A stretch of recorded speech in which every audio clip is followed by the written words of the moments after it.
Hey, I'm out here in the park and I'm going to talk a little bit to you about active recovery. Active recovery can be mental recovery, it can be physical recovery, and those are probably the two ways that I'm going to break it down. And essentially, it's about adaptation and how you bounce back from stress. And that can be physical stress, that can be emotional stress, that can be mental fatigue, and there can be mental and physical components to active recovery. In my mind, the sort of idea of recovery that you would have towards maybe physical fatigue and stress would be, the basic things: nutrition, good food, good water, good sleep, taking rest days. Those are good examples of physical things that you can do that would be very common in your mind towards recovery. But there are active things you can do too. Those are sort of more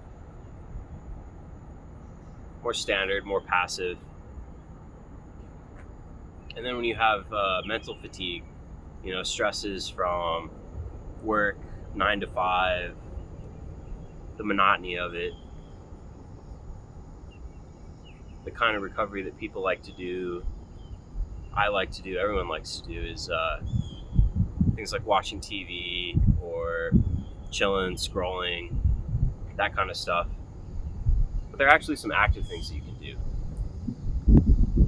So the sort of mental active recovery you can do for that mental, emotional fatigue, really getting present to the moment, like a sort of mindfulness, but more so than just observing. Like, I'll observe my thoughts, I'll observe how I feel. That's sort of like a mindfulness routine. It's more of a get tapped in, get into the moment, get into like how it feels to be in the body, how the wind feels, how it feels emotionally, how things are going on around you, like going into that and stop looping on the thoughts. So typically for me, I come home from work and I'm burnt out at the end of the day.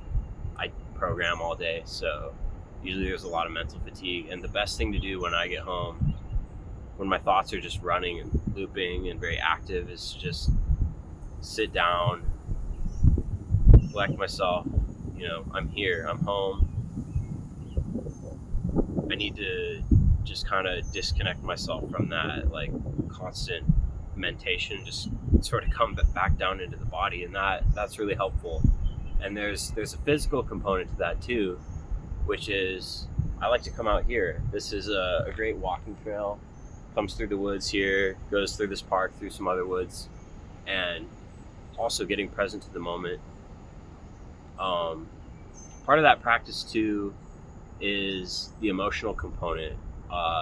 There's a great book by David R. Hawkins called Letting Go, where he talks about how essentially, rather than kind of bucketing up these emotions that build over time, trying to resist them as they come up, it's a very like, I don't really want to feel this right now. I'm going to like distract myself or so on and so forth. But like use that sort of present to the moment feeling that you can get and like put that onto your emotions as they come up, like feel them without resistance, make the space for it, ask yourself, can I be the space for this? And that is like a cumulative practice, right? As you do that, like you process more of your emotional baggage, maybe even trauma, stuff like that, and that gives you more like bandwidth towards the end of the day, towards the end of the week, towards the end of the month, when you do that accumulatively. But just bringing down the cortisol from a work day, even from heavy, stressful, intense exercise. And then we can go into that, the sort of mental recovery from the physical exercise, right? That's a thing too.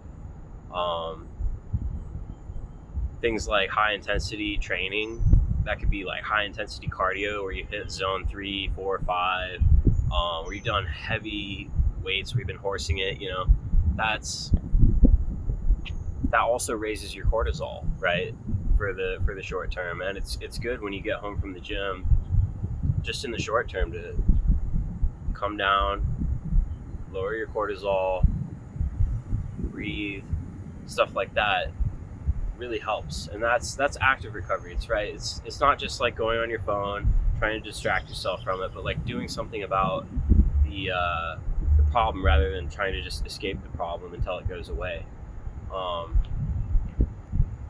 And part of that too is you do want to remove yourself from those stressors, and those stressors could be like work and whatnot. And like good ways to do that is just go on vacation if you have some paid time off, right? I have some friends that they don't use their vacation time for whatever reason, and I would encourage you to do that and not be a workaholic either. And then what I do for active recovery in terms of recovering from physical activity is I like to foam roll, and I like to use, I've got these like great rubber massage balls that you can do like release for like tension points with, and that's really helpful. I track recovery on my fitness band, and I notice on the nights where I do like a really good rollout of my legs, get my back, stuff like that, get the chest a little bit, my recovery the next day is way higher, even if I didn't sleep maybe as much as I could have, right? My recovery is more in the green, more in the yellow, rather than down in the yellow and red. So that's really helpful there. And then, part of recovery for physical activity is really getting the blood and the nutrients into those muscles. So that's why foam rolling is great, but also just things like simple movement where you're not increasing your cortisol, but you're getting your heart rate up, so you're getting that blood flowing, you're getting the hydration, you're getting the nutrients into those muscles. That's really helpful as well. So it doesn't have to be like this huge lengthy process. It can literally be walking for half an hour after work. It can be getting present to the moment, being mindful, trying to surrender some of your emotions as you're walking through a park. It could be hitting the foam roller for like 15 minutes before you go to sleep and getting some good water to like help flush out those muscles. So those are all the things that I found that are very useful. And there's benefits to it for sure. The main benefits that I've seen from the physical, the foam rolling, the walking and stuff like that is my recoveries are quicker, bounce back. My recoveries are higher on the days that I do that. And the benefits to the emotional and mental recovery, active recovery, is I have more bandwidth for productivity. I have more energy, and it's easier to be disciplined. It's easier to do the things that I want to do. So I would encourage you to like look into this. Try to find like a practice, 15 minutes, half an hour a day, something simple. Replace some of the time you spend scrolling on the phone or watching TV, and you'll find that it actually helps you more than that. At the end of it, you feel better than you do at the end of scrolling and watching TV. So hopefully you find that helpful. Hopefully you find that kind of interesting.